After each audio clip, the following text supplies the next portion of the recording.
On November 24, 1857, in a plantation house near the Combahee River in South Carolina, 8 members of the Rutledge family sat down for their annual Thanksgiving feast. By dawn, all 8 were dead. The official county records list the cause as acute gastric fever, a common enough diagnosis in that era. But buried in the private correspondence of Dr. Silas Beaumont, the physician who attended the dying, is a single line that local historians worked for decades to suppress. The symptoms bear no resemblance to any fever I have witnessed in 30 years of practice. What made authorities so determined to hide the truth about that November night? What really happened in the dining room of Sweetwater Hall? And why did it take nearly 40 years for anyone to speak the name of the woman who prepared that final meal? Before we continue with the story of Sweetwater Hall and the Rutledge family, I want to ask you something. This channel brings you the darkest, most disturbing stories from American history, tales that have been buried, forgotten, or deliberately hidden. If you appreciate the research and storytelling that goes into uncovering these mysteries, please subscribe and hit that notification bell so you never miss an episode. And I am curious, where are you listening from right now? Drop your state or city in the comments below. It helps me understand where our community of dark history enthusiasts is located. Now, let us return to that November evening in 1857 and discover what led to one of the most meticulously planned acts of revenge in the antebellum South. The events of that night did not begin at the dinner table. They began decades earlier, in circumstances that would shape everything that followed. Sweetwater Hall stood 3 miles inland from the Combahee River, a modest plantation by low-country standards, with just under 200 acres of rice fields and approximately 40 enslaved workers. The main house, built in 1798, had been in the Rutledge family for 2 generations. By 1857, it was showing its age. The white columns needed fresh paint, the third-floor shutters hung crooked, and the kitchen building, separated from the main house by a covered walkway, had a persistent leak that no one bothered to fix. Colonel Marcus Rutledge, 63 years old that November, had inherited the property from his father in 1832. He was not a wealthy man by plantation standards.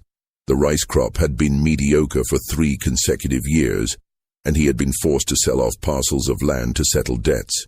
His wife, Constance, 58, came from Charleston society and had never quite forgiven him for bringing her to what she called the Mosquito Kingdom. Their 4 adult children had all remained nearby, unable or unwilling to establish themselves elsewhere. The eldest son, Marcus Jr., 36, had failed at law school and returned home to manage the plantation with notable incompetence. His wife, Rebecca, 32, spent most of her time writing letters to relatives in Charleston, complaining about the isolation. The second son, Thomas, 33, had a gambling problem that kept him perpetually in debt to his father. The daughter, Elizabeth, 29, had been engaged twice but never married, and had developed a reputation for a sharp tongue and a sharper temper. The youngest son, William, 26, had studied medicine for 1 year before returning home, claiming the sight of blood made him ill. They were not a happy family. They were not even a particularly functional family. What held them together was not love, but habit, obligation, and the simple fact that none of them had anywhere else to go. In the kitchen building, separated from this dysfunction by a distance of 40 feet and a gulf of circumstance far wider, worked a woman named Patience. She was 38 years old in 1857, though she looked older. Plantation records listed her as house property, valued at $700 in the estate inventory of 1849. She had been born at Sweetwater Hall. Her mother, whose name appears in the records only as Old Bess, had worked in the same kitchen until her death in 1846. Patience had learned to cook at her mother's side, starting when she was 6 years old. By 1857, Patience had been preparing the Rutledge family's meals for over 30 years.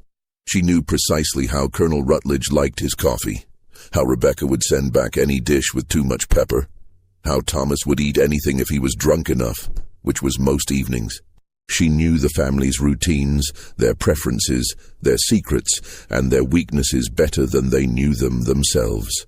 What she also knew, what she had carried with her every single day for 11 years, was that on March 7th, 1846, Marcus Jr. had sold her 10-year-old daughter, Grace, to a cotton broker from Alabama, who was passing through the area looking for young house servants. He had done this while his father was in Charleston on business, and he had done it without telling Patience beforehand. She had been preparing dinner when Grace was taken. She had heard her daughter screaming from the front of the house. By the time she reached the yard, the wagon was already moving down the oak-lined drive. Grace's face, pressed against the wooden slats, was the last Patience ever saw of her child. Marcus Jr. had pocketed the $200 and used it to pay a gambling debt. When Patience confronted him, weeping, begging to know where her daughter had been taken, he had backhanded her across the face and told her that nigger children were property, not people, and she had better remember that. Colonel Rutledge, when he returned and discovered what his son had done, had been furious, not because a child had been torn from her mother, but because Marcus Jr. had acted without permission and had undervalued the girl. "You could have gotten 250 at least," he had said. He made no effort to locate Grace or retrieve her. For 11 years, Patience cooked their meals. For 11 years, she smiled when expected to smile, lowered her eyes when expected to lower her eyes, and responded with, "Yes, sir," and "Yes, ma'am," to every order and insult. For 11 years, she waited, and for 11 years, she learned. She learned which plants growing wild in the woods behind the plantation could cause vomiting and which could cause something far worse. She learned this from old Isaiah, who worked in the stables and who had been a root doctor before he was enslaved. Isaiah was careful about what he taught, but Patience was patient. She learned slowly, asked questions carefully, and never revealed her true purpose. She learned about oleander, which grew in decorative bushes all around the main house, beautiful and deadly. She learned about pokeweed berries, which could be mistaken for elderberries if you were not careful. She learned about water hemlock root, which could be ground into a powder and which, in sufficient quantity, would cause convulsions, paralysis, and death within hours.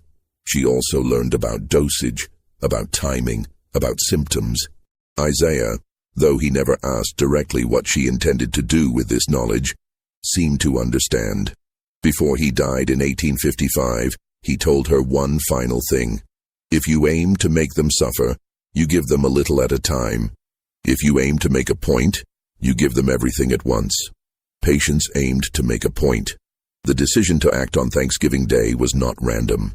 Patience had been planning the specifics for over 2 years, ever since Marcus Jr. had mentioned casually, over breakfast one morning in 1855, that he was grateful he had never wasted money buying back that little wench, because she had probably died of fever by then anyway. He had laughed when he said it. Rebecca had laughed too.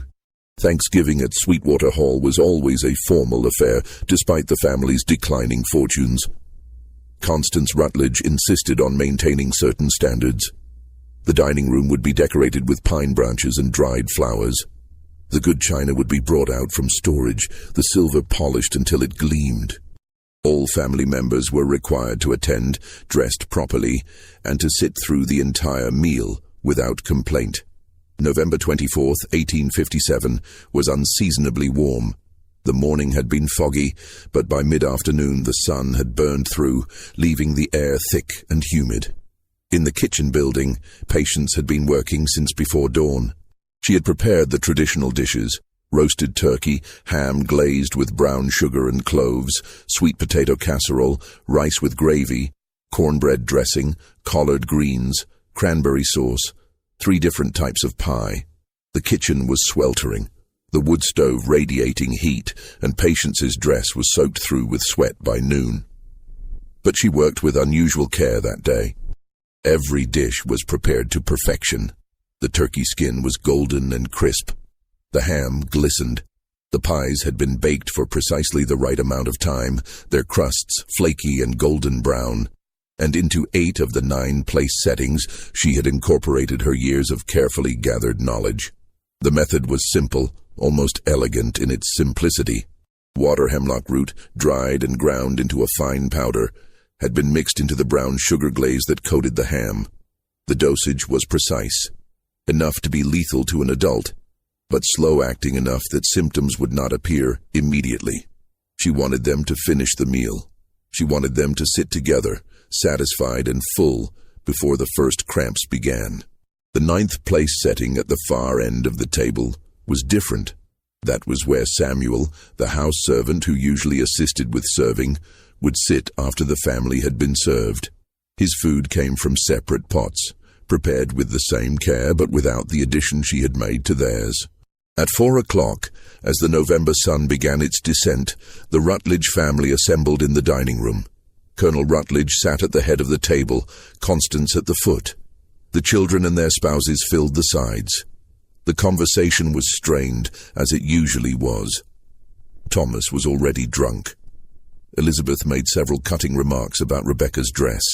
Marcus Jr. complained about the cotton prices, as if he had any involvement in cotton production. Patience and Samuel brought out the dishes course by course.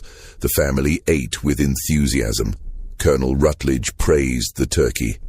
Constance remarked that the ham was particularly good this year, the glaze perfectly balanced. Marcus Jr. had 3 helpings. Thomas ate steadily, methodically, barely pausing between bites. Rebecca picked at her food, as always, but even she finished most of her ham. By 5:30 the meal was complete. The family retired to the parlor for coffee and brandy, as was their tradition. Patience and Samuel cleared the table. In the kitchen, Samuel ate his portion of the food, while Patience washed the first load of dishes. At approximately 6:15, Elizabeth Rutledge began to vomit. Within 10 minutes, all 8 members of the family were experiencing severe gastrointestinal distress. Dr. Beaumont, who lived 2 miles away, was summoned immediately. He arrived at 7 o'clock to find the Rutledge family in various states of collapse. The symptoms were identical across all 8 patients: violent vomiting, intense abdominal cramping, profuse sweating, and rapidly developing muscle weakness. By 8 o'clock, the first convulsions began. Thomas Rutledge, the strongest of the group, was first. His body arched backward with such force that Dr. Beaumont later testified he heard vertebrae crack. The convulsions spread to the others in quick succession. Colonel Rutledge, Marcus Jr., Rebecca, William, Elizabeth, and finally Constance all began to seize. The sounds coming from the upper floor of Sweetwater Hall that evening were described by neighboring plantation owners as ungodly and like the screams of animals in traps. Dr. Beaumont administered every treatment he knew: induced vomiting, which the patients were already experiencing; charcoal preparations, which they could not keep down; laudanum, which had no effect on the convulsions. Nothing worked. The patients continued to deteriorate, their bodies racked with spasms, their breathing becoming increasingly labored. William Rutledge died first, at 9:45. His heart simply stopped between convulsions. Thomas followed at 10:30. Elizabeth lasted until midnight. Rebecca, despite her small size and usual fragility, fought until 1 in the morning. Marcus Jr., the man who had sold a 10-year-old girl for $200, died at 1:45, his face frozen in a rictus of agony. Colonel Rutledge and Constance, perhaps because they had eaten less of the ham, lasted the longest. They died within minutes of each other, just before dawn. The colonel's last words, witnessed by Dr. Beaumont and recorded in his notes, were, "Who did this to us?" In the kitchen building, Patience had waited through the night. She had heard the screams. She had watched Dr. Beaumont's carriage arrive, had seen neighbors gather, had observed the chaos unfolding in the main house. She had remained in the kitchen, continuing to wash dishes, to clean, to maintain the routine she had followed for 30 years. When Samuel came to tell her, near dawn, that all 8 were dead, she looked at him with an expression he would later describe as terrifyingly calm, and said only, I expect they will be needing breakfast prepared for the guests who will be arriving today. The immediate aftermath of the deaths threw the entire Low Country into turmoil. 8 members of a plantation family, dead within hours of each other, was unprecedented. The initial assumption was cholera or some other epidemic disease. Dr. Beaumont, despite his private suspicions, wrote acute gastric fever on the death certificates. To write anything else would have required him to explain what he suspected but could not prove. Within 24 hours, neighbors began arriving to help. The bodies needed to be prepared for burial, the house needed to be managed, and decisions needed to be made about the plantation's future. The Rutledge family had extended relatives in Charleston, but none arrived for nearly 3 days, the time it took for news to reach them. During those 3 days, Patience continued her work. She prepared meals for the visitors, cleaned the house, and went about her duties with the same quiet efficiency she had always shown. Several of the neighbor women later remarked on her composure. She did not shed a single tear. One wrote in her diary, "I thought perhaps the shock had frozen her grief." The funeral took place on November 28th, 4 days after the deaths. All 8 family members were buried in the small cemetery on the plantation grounds, their graves marked with simple stones. Reverend Thomas Mackenzie, who presided over the service, gave a sermon about God's mysterious ways and the importance of accepting divine will.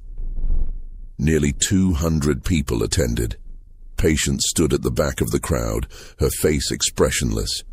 The investigation, such as it was, began almost immediately after the funeral. Dr. Beaumont, troubled by what he had witnessed, spoke privately with the county sheriff, Benjamin Hartwell. Sheriff Hartwell, a practical man with little patience for medical mysteries, was inclined to accept the fever diagnosis and close the matter. But Beaumont was insistent. "I have treated hundreds of fever cases," he told the sheriff. This was not fever. The symptoms were consistent with poisoning, specifically with some form of plant toxin.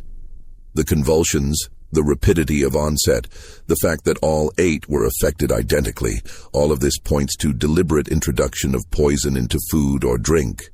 Sheriff Hartwell understood the implications immediately. If the Rutledge family had been poisoned, the most likely suspect was obvious.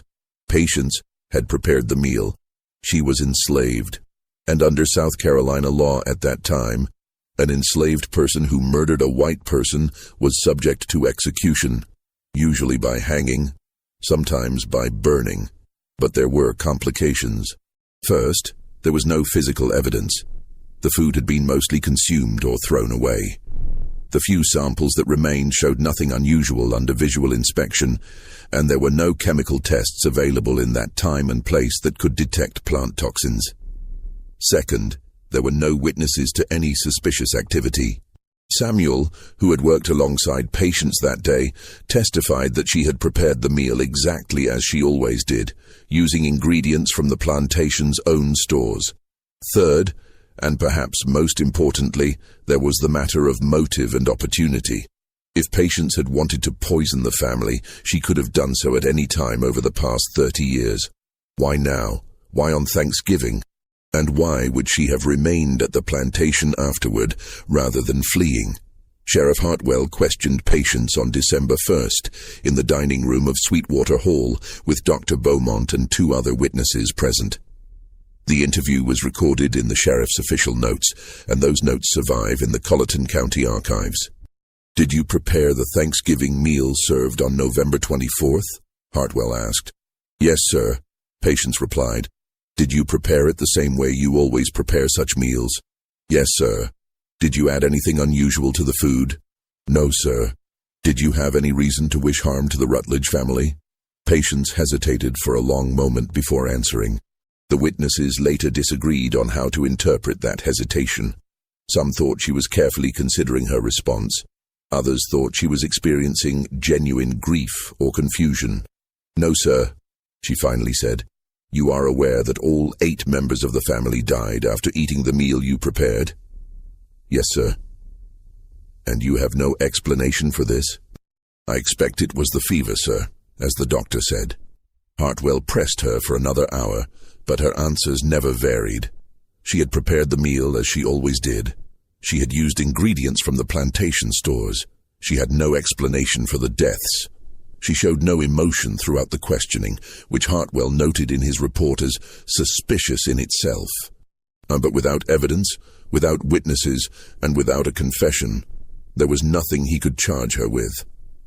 The law required proof, even when the accused was enslaved. Suspicion was not enough. The Charleston relatives who eventually arrived to settle the estate faced a difficult decision. Patience was valuable property, worth at least $600, but she was also potentially dangerous. If she had poisoned the Rutledge family, what was to stop her from poisoning whoever purchased her next? The compromise solution was to sell her quickly and quietly, without mentioning the circumstances of the Rutledge deaths. In January of 1858, she was sold to a merchant named Edward Fletcher, who operated a dry goods store in Charleston and needed household help. The sale price was $400, a significant discount that raised no questions because it was explained as a quick estate settlement. Patience left Sweetwater Hall on January 15, 1858. She had lived there for 38 years. She never returned, and she never saw Grace again.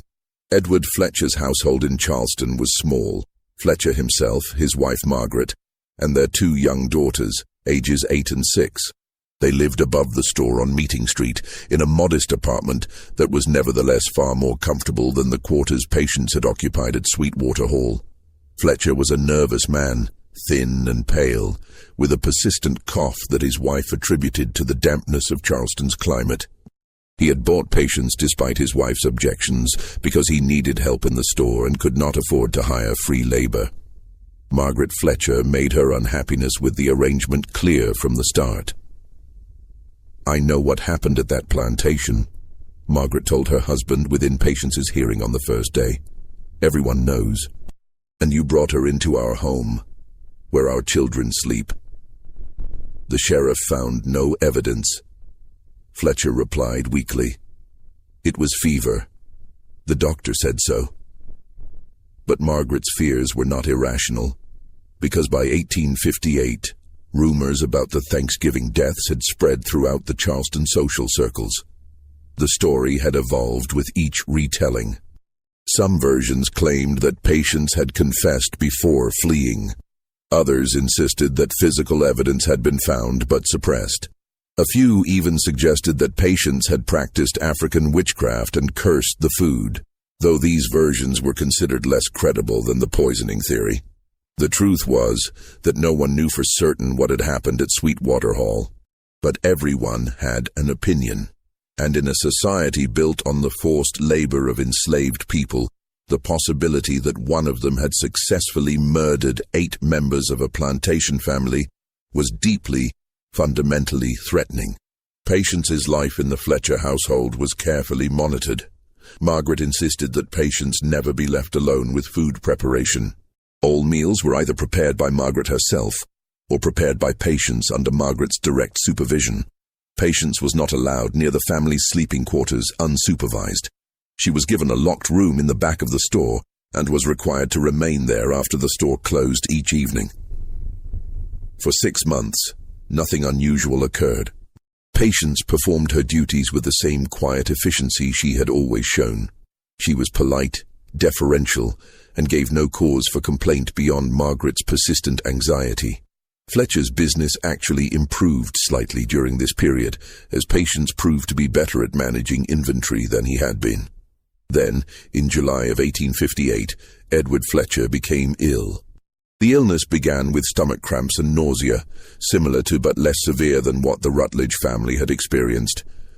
Fletcher's family physician, Dr. Raymond Colleton, diagnosed it as acute dyspepsia and prescribed a bland diet and abstinence from alcohol.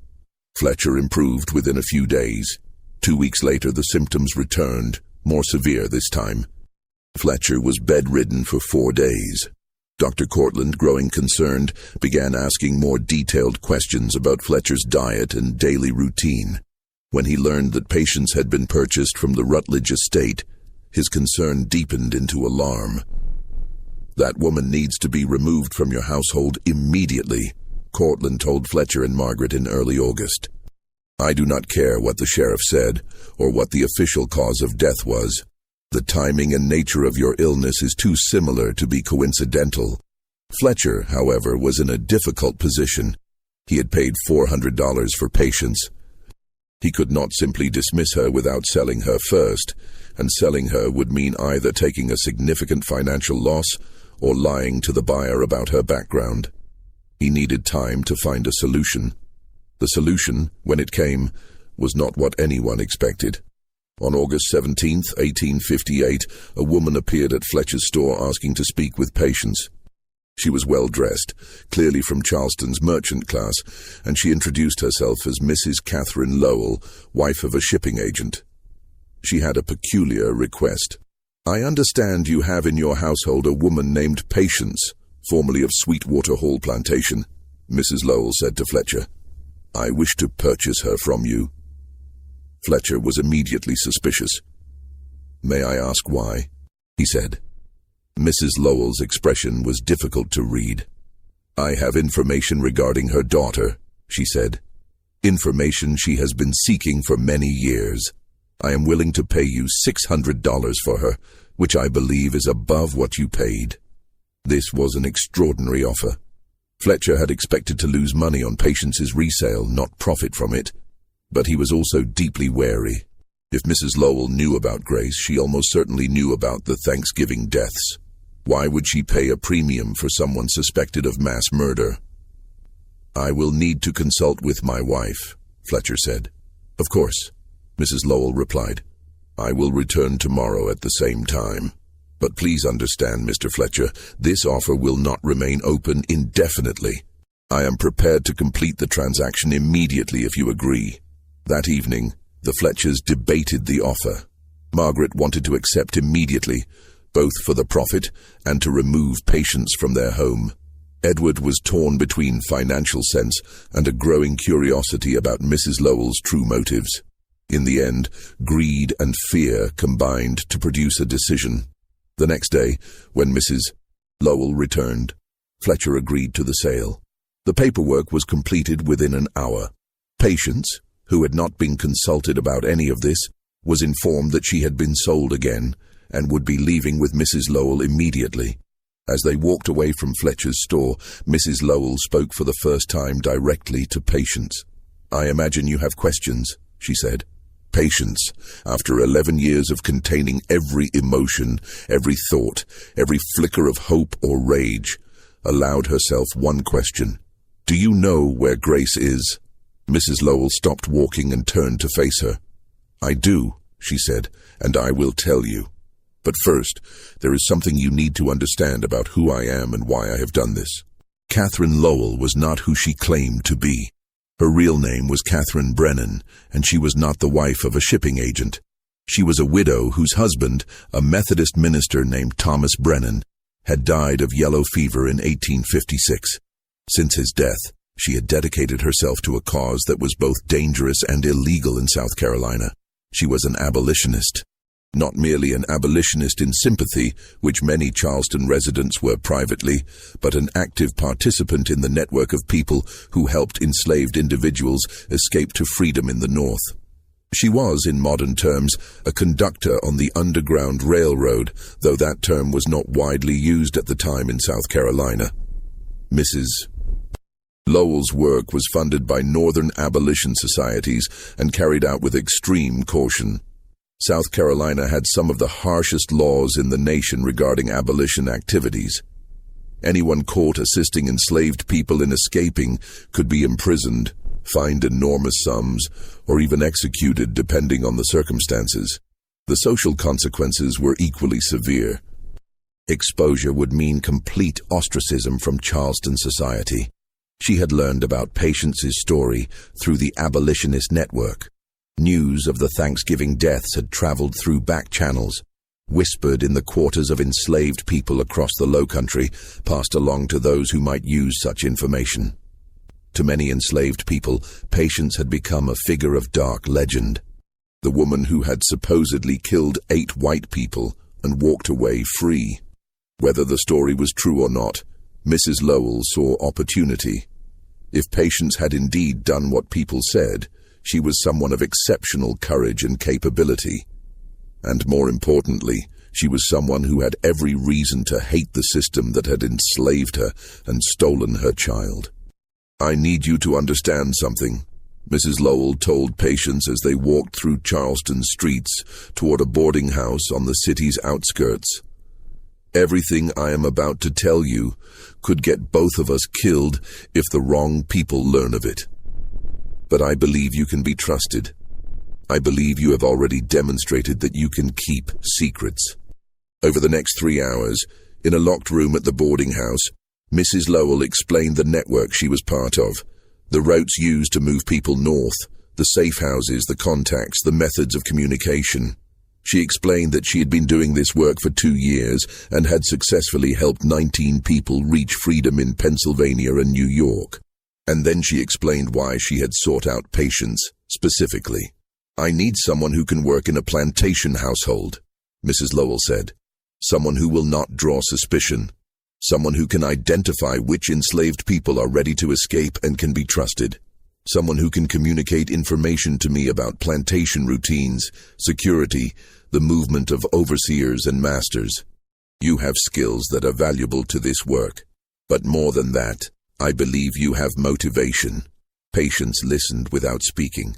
When Mrs. Lowell finished, she asked the question that had been burning in her mind since they left Fletcher's store. "Where is Grace?" Mrs. Lowell's expression softened slightly. "She is in Montgomery, Alabama. She was sold twice after leaving South Carolina. The first sale was to a cotton plantation outside Mobile, where she worked for 4 years.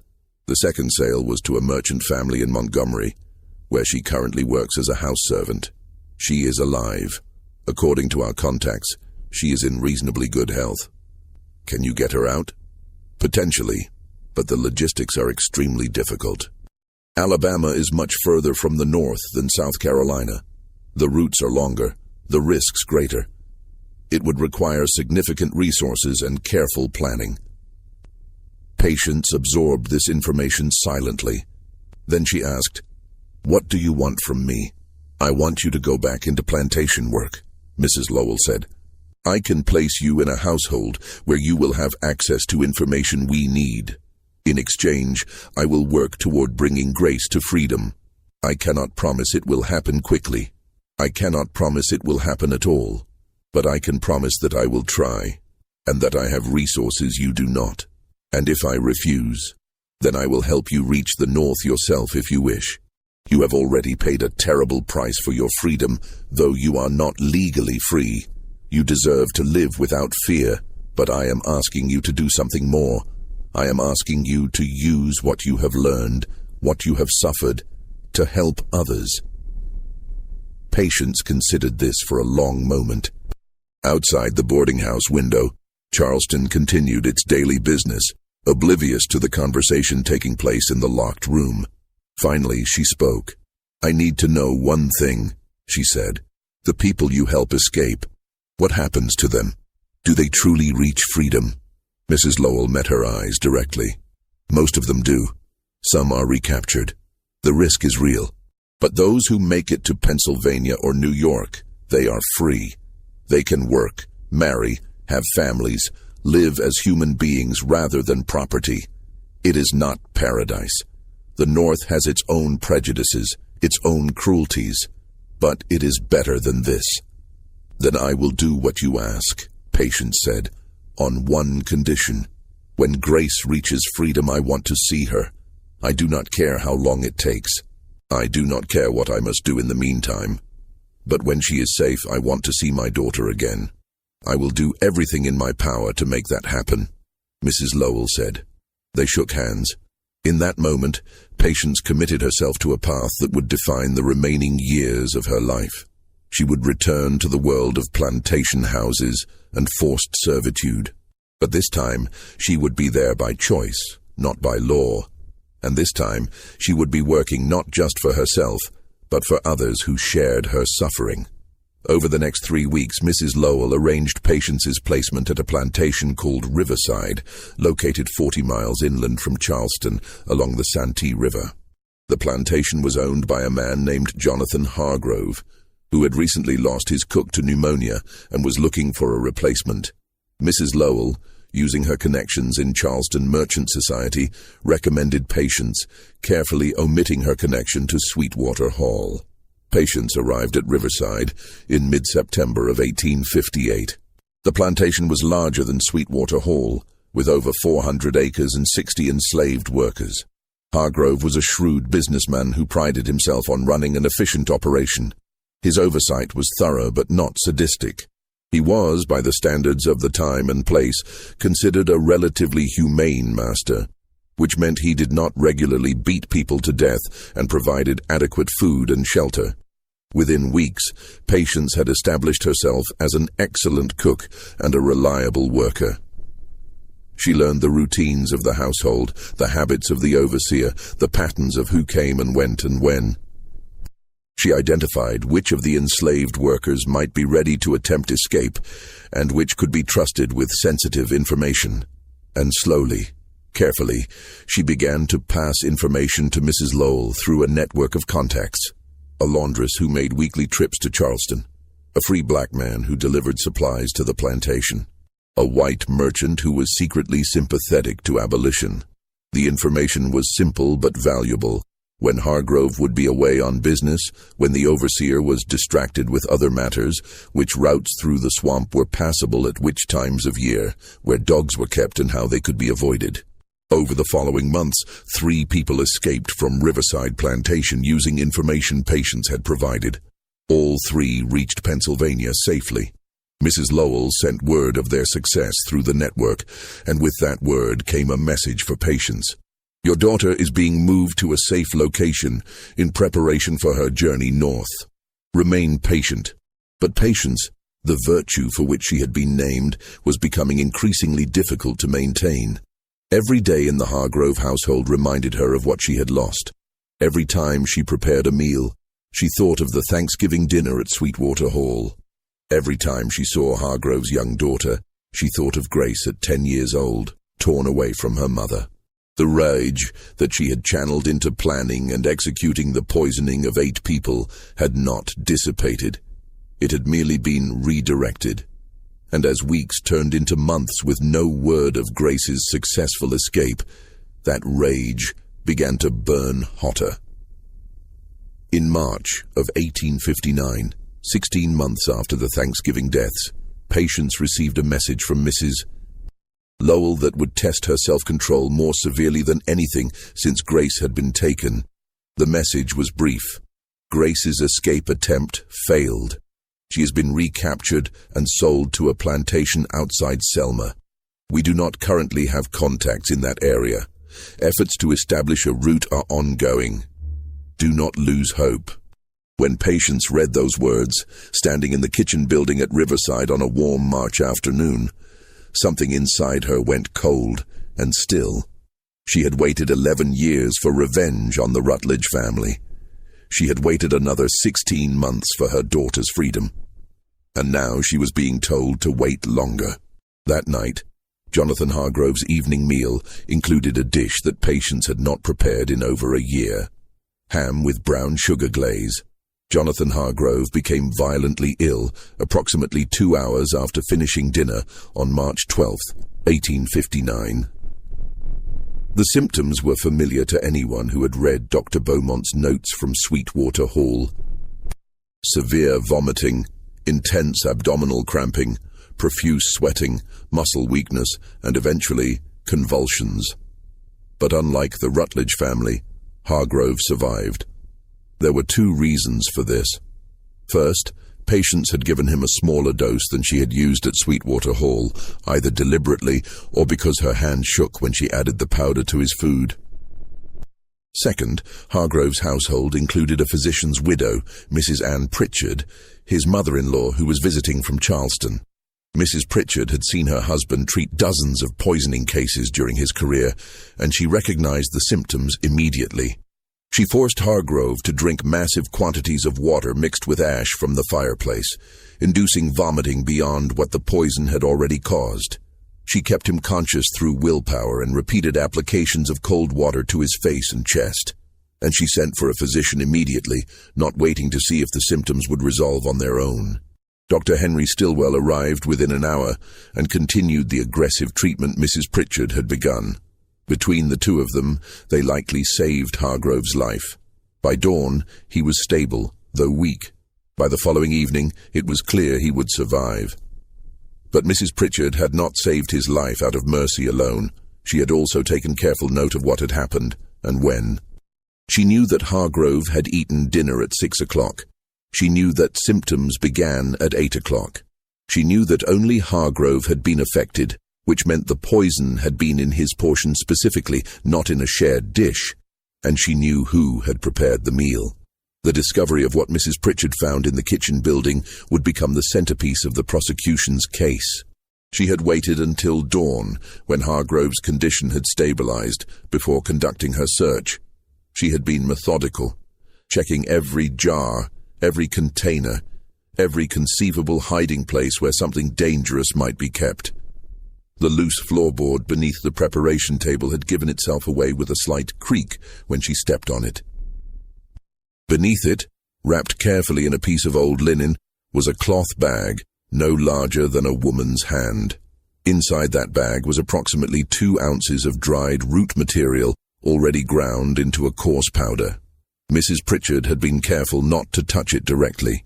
She had her late husband's medical books in her traveling trunk, and she spent the next hour comparing the physical characteristics of the powder to descriptions of various poisonous plants. Water hemlock root, when dried and ground, has a distinctive yellowish-brown color and a faint unpleasant odor that some compare to parsnips left too long in damp earth. The powder in the bag matched these characteristics precisely.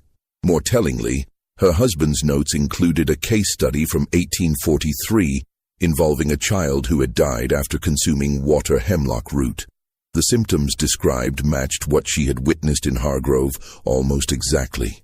When Sheriff William Talbot arrived at Riverside on March 14th to investigate, Mrs. Pritchard presented him with the evidence and a written statement detailing her findings. She also presented him with something else, a theory. This woman did not act on impulse. Mrs. Pritchard told the sheriff in Hargrove's study, with Hargrove himself, still weak but recovering, listening from a chair by the window. The poison was prepared in advance, hidden deliberately. This suggests premeditation and planning. And if she planned to poison Mr. Hargrove, who had shown her no particular cruelty, what might she have done to previous masters? Sheriff Talbot had been in law enforcement long enough to recognize where this line of reasoning led. You are suggesting she may be connected to other incidents? I am suggesting that someone should inquire whether she has any history of similar occurrences, Mrs. Pritchard replied. Hargrove, his voice still hoarse from the ordeal, added a critical piece of information. I purchased her from Edward Fletcher in Charleston. Fletcher purchased her from the Rutledge estate settlement. The Rutledge family, if you recall, died under mysterious circumstances in late 1857. The connection once made seemed obvious in retrospect. Within hours, Sheriff Talbot had sent telegrams to Colleton County requesting all available information about the Sweetwater Hall deaths. By evening, he had received a response from Sheriff Hartwell, who had investigated those deaths and had harbored suspicions about Patience that he had been unable to prove. Patience was arrested the next morning while preparing breakfast. She had shown no sign of intending to flee. She had continued her work as though nothing had happened, as though Hargrove's near death was merely an unfortunate coincidence. When Sheriff Talbot confronted her in the kitchen, asking directly if she had poisoned Hargrove's food, she had looked at him with an expression he would later describe as utterly without remorse or fear, and said simply, I have nothing to say to you. She was taken to the county jail in Charleston that same day.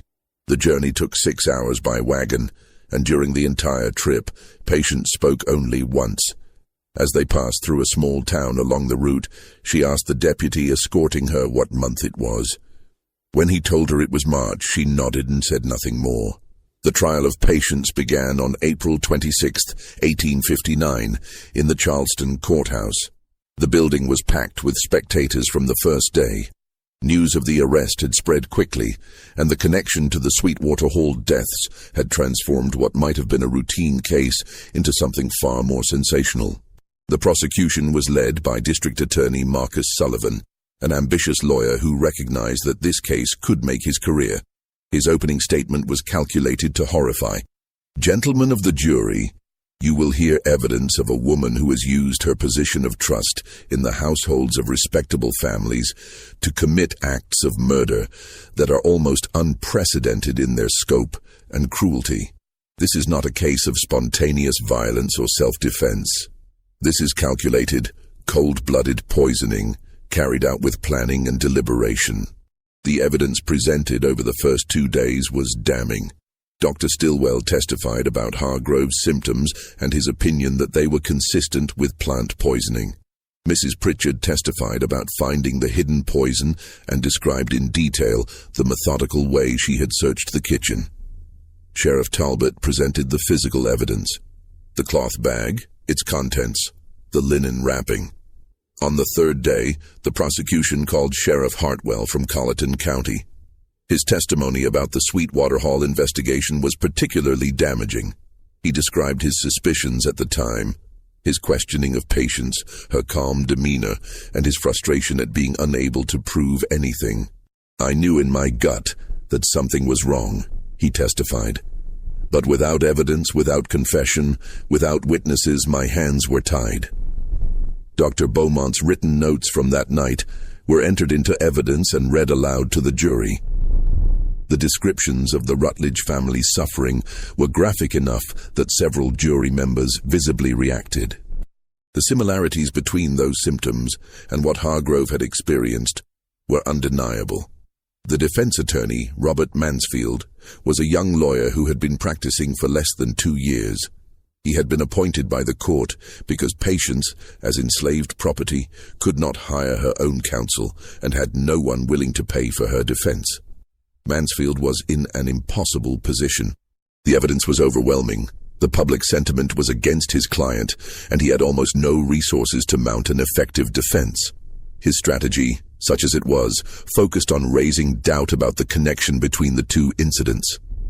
He argued that the Sweetwater Hall deaths had been officially attributed to gastric fever, not poisoning.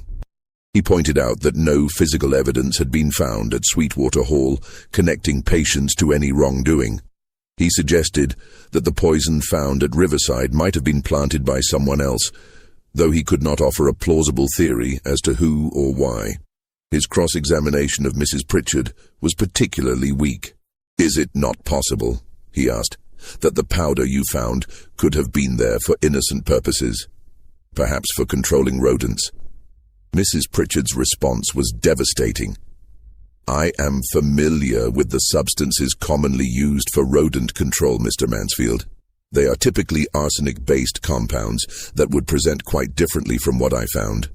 Moreover, water hemlock root is not an effective rodenticide. Its primary characteristic is that it is lethal to humans and livestock. There is no innocent explanation for its presence in that kitchen." The jury deliberated for less than an hour before returning a guilty verdict on the charge of attempted murder of Jonathan Hargrove. Then came the moment that transformed the trial from a straightforward criminal case into something that would be discussed in legal circles for decades afterward. During the sentencing phase, before Judge Abraham Townsend could pronounce sentence, Mrs. Pritchard stood and addressed the court. "Your Honor, before sentence is passed, I believe this court and this jury should be aware of the full scope of this woman's crimes. Based on the evidence presented and my own investigation, I am convinced that she is also responsible for the deaths of 8 members of the Rutledge family on November 24, 1857. The courtroom erupted. Judge Townsend gavelled for order repeatedly before finally threatening to clear the room. When silence was restored, he addressed Mrs. Pritchard directly. "Mrs. Pritchard, this is highly irregular. The defendant has been tried and convicted on charges relating to your son-in-law. The Sweetwater Hall matter is a separate incident that has never been prosecuted. With respect, Your Honor, I believe justice demands that we acknowledge the full pattern of this woman's behavior. If she is to be sentenced, the sentence should reflect not just one attempted murder, but multiple successful ones. Judge Townsend was silent for a long moment, considering the implications. Then he made a decision that would be controversial even by the standards of 1859 Southern justice. The court will recess for 1 week. During that time, the prosecution will prepare additional charges relating to the deaths at Sweetwater Hall. The defendant will be held pending this additional proceeding. The second phase of the trial began on May 4th, 1859. This time, the charge was murder, 8 counts. The evidence was entirely circumstantial. The prosecution could not produce the poisoned food, could not produce witnesses to the act of poisoning, could not even definitively prove that poisoning had occurred at Sweetwater Hall, since the official cause of death had been listed as fever. What they could prove was opportunity, means, and motive. Patience had prepared the meal. She had access to the means, as demonstrated by what was found at Riverside. And the motive, they argued, was the sale of her daughter Grace 11 years earlier. This was where Marcus Sullivan made his most powerful argument. He called to the stand a merchant named David Lawson, who had been present at Sweetwater Hall on the day Grace was sold. Lawson testified that he had witnessed the transaction and had seen Patience's reaction when she realized what was happening. "I have never forgotten it," Lawson said quietly. The sound she made was not quite human. It was the sound of something breaking that could never be repaired. And the look on her face, I have seen wounded animals with more hope in their eyes. Sullivan turned to the jury. "Gentlemen, we have established motive. A mother's love twisted into a mother's hatred by an unbearable loss. We have established opportunity. She prepared every meal that family ate for 3 decades. And we have established means. She possessed the knowledge and the material to commit these murders. The only question before you is whether she actually did so." Mansfield's defense in this second phase was even weaker than in the first. He had no alternative explanation for the deaths. He could only argue that suspicion was not proof, that circumstantial evidence was not sufficient for a conviction of this magnitude. The jury in the second trial deliberated for 90 minutes before returning guilty verdicts on all 8 counts of murder. On May 8, 1859, Judge Townsend sentenced Patience to death by hanging. Under South Carolina law, the sentence would be carried out within 30 days. There would be no appeal. During the 3 weeks between sentencing and execution, Patience was held in a cell in the Charleston jail's condemned section. The cell was small, perhaps 8 feet by 10 feet, with a single barred window high on one wall that let in a narrow shaft of sunlight during the morning hours. She was given a straw mattress, 1 blanket, and access to a Bible that she could not read. She was allowed no visitors except the court-appointed chaplain, a Methodist minister named Reverend James Carlson, who came twice a week to pray with her and encourage her to confess her sins before meeting her Maker. Carlson was a young man, earnest and well-meaning, who genuinely believed he was trying to save Patience's eternal soul. Their conversations, recorded in Carlson's private journal, reveal a woman who remained defiant to the end. When he asked her if she wished to confess to the murders, she told him, "I have nothing to confess. Confession requires regret, and I have none." When he pressed her, asking if she felt no remorse for taking human lives, she replied, "Those people were not human in the eyes of the law. I was not human in the eyes of the law. Tell me, Reverend, can an animal murder? Or does murder require that both the killer and the killed be recognized as human beings?" Carlson found this response deeply troubling. He wrote in his journal, "She speaks with a clarity and intelligence that makes her crimes all the more horrifying. She is not mad. She is not confused. She knew exactly what she was doing, and she believes it was justified. How does one minister to such a soul?" On his final visit, 3 days before the execution, Carlson asked Patience if she had any final words she wished to have recorded, any message for those who would remember her. She gave him only one message, which he wrote down word for word. "Tell my daughter Grace that I never stopped looking for her. Tell her that everything I did because I loved her. Tell her that she should be free." Carlson asked her if she knew where Grace was. Patience shook her head. "I do not know if she is alive or dead. I do not know if she remembers me. But if she lives, and if she ever learns what happened to me, I want her to know that I loved her more than my own life." That message, written on a single sheet of paper in Carlson's careful handwriting, was placed in his personal papers. It would not be discovered until 1932, when his grandson donated those papers to the Charleston Historical Society. By then, if Grace had survived, she would have been 96 years old. The final days before the execution were marked by unusual activity in Charleston's abolitionist circles, though this would not become clear until years later. A woman matching Catherine Lowell's description was seen multiple times near the jail, though she never attempted to visit patients directly. Money changed hands in back rooms and quiet corners. Messages were sent north by means that deliberately left no paper trail. On the morning of June 1st, 1859, Patience was led from her cell at 9 o'clock. She had been given a simple grey dress to wear, newer and cleaner than anything she had owned in life.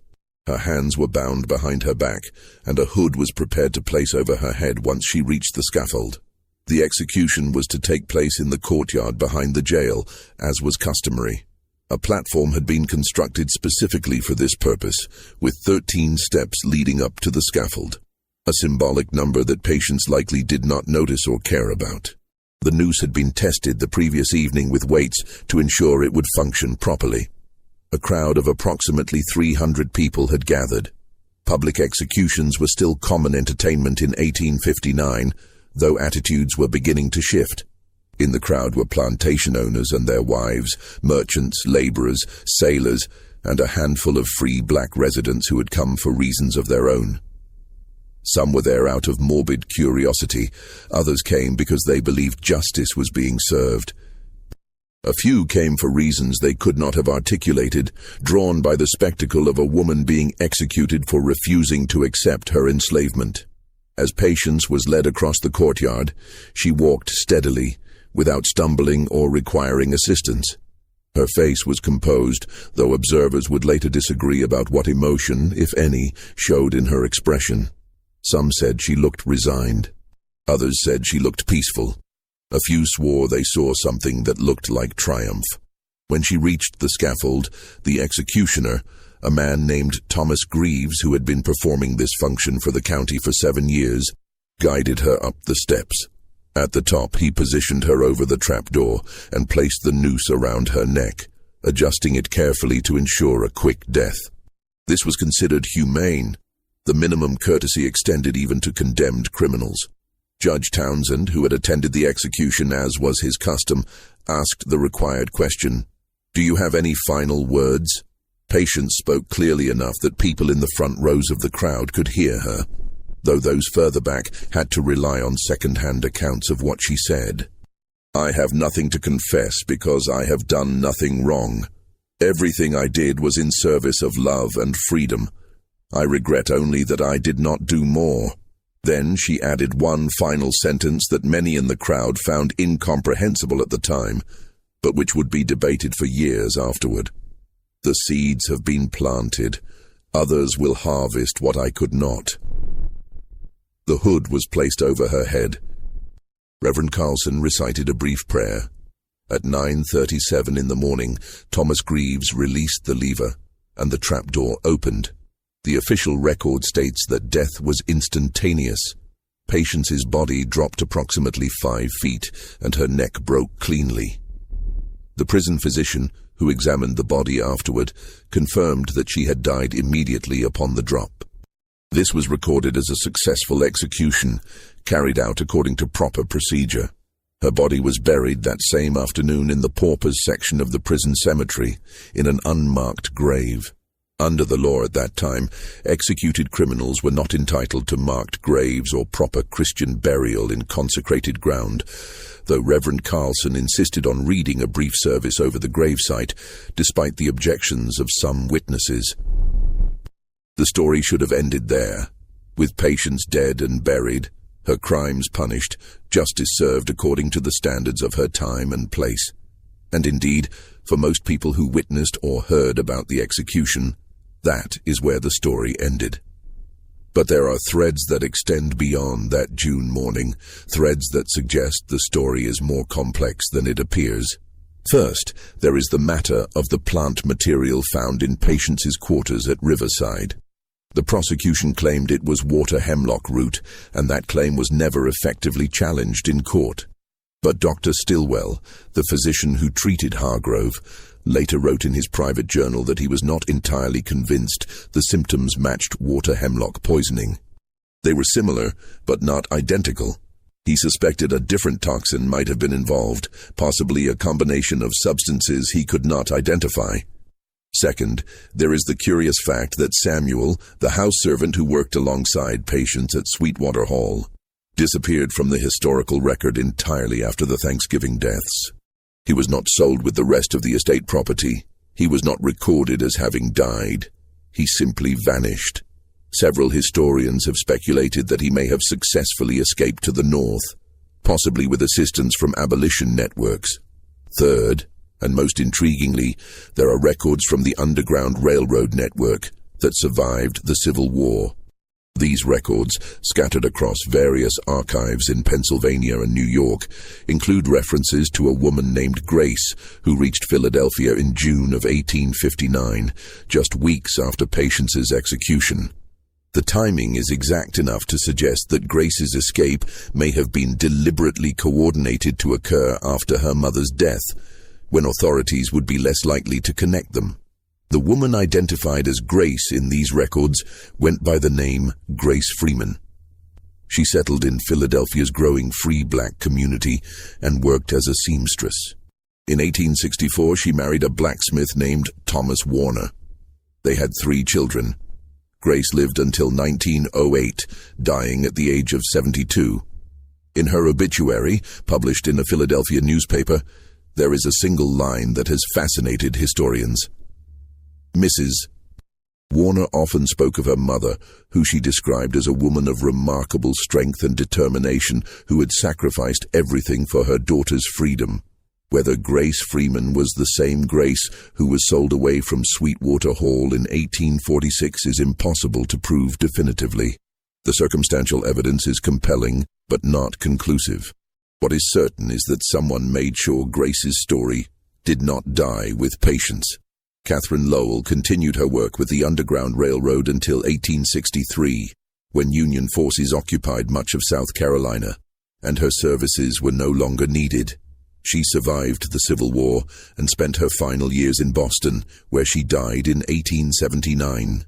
In her papers, donated to the Massachusetts Historical Society, there is a journal entry dated June 15, 1859.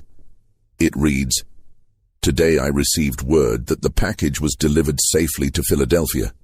The cost was higher than anticipated, but some prices are worth paying. I only wish the sender could know that her investment reached its intended destination." Sweetwater Hall itself fell into ruin during the Civil War. The plantation was burned by Union troops in 1865. The land was never rebuilt. Today, nothing remains of the main house except the foundation stones, overgrown with kudzu and forgotten by time. The cemetery where the Rutledge family was buried is still there, but the gravestones have weathered to illegibility. Local historians in Colleton County occasionally write about the Thanksgiving poisoning, but they tend to treat it as a footnote to larger stories about plantation life and the Civil War. The full details of what happened that November evening have been lost to time, obscured by lost records, faded memories, and the tendency of history to simplify complex stories into morality tales. But the questions remain. Did Patience really poison 8 people? If so, how did she acquire the knowledge and materials? Was it premeditated revenge for her daughter's sale, or was there another motive? Did she act alone, or did she have help? And what happened to the people who knew the truth but never spoke publicly? The official record says that Patience was a murderer, executed for her crimes. But the whispered stories, passed down through generations of descendants of enslaved people in the Low Country, tell a different tale. They speak of a woman who found a way to fight back against a system that had stolen everything from her. They speak of a mother's love and a mother's rage, intertwined so completely that they became indistinguishable. They speak of justice, even if the law called it murder. And they speak of a daughter named Grace, who lived to be 72 years old, raised 3 children in freedom, and told her grandchildren stories about a mother she barely remembered but never forgot. The truth about what happened in the dining room of Sweetwater Hall on Thanksgiving Day, 1857, died with Patience in the courtyard of Charleston Jail. But the reverberations of that evening continued for decades, touching lives in ways that cannot be fully traced or understood. What we know is this: 8 people died after eating a meal that Patience prepared. Another man became severely ill after eating a meal she prepared. Plant materials capable of causing those symptoms were found in her possession. She was convicted, sentenced, and executed. These are the facts. What we believe, what we suspect, what we choose to interpret from those facts, that remains open to question. History is written by those who survive and those who have the power to control the narrative.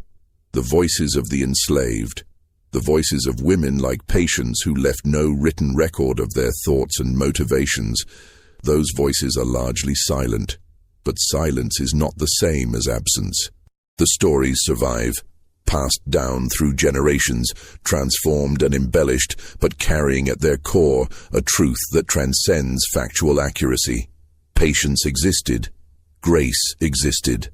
The Rutledge family died. These things happened. Whether Patience was a murderer or a freedom fighter, a monster or a hero, depends entirely on whose story you choose to believe. And that choice, perhaps, says more about us than it does about her. What do you think of this story? Do you believe Patience was justified in her actions, or was she a murderer who deserved her fate? The line between justice and revenge is often thinner than we want to admit. Leave your thoughts in the comments below. If you found this historical mystery compelling and want more deep dives into the darkest corners of American history, subscribe to this channel and hit that notification bell so you never miss a story. And if you think someone you know would appreciate this tale of resistance, revenge, and the complicated nature of historical justice, share this video with them. Thank you for listening, and I will see you in the next episode.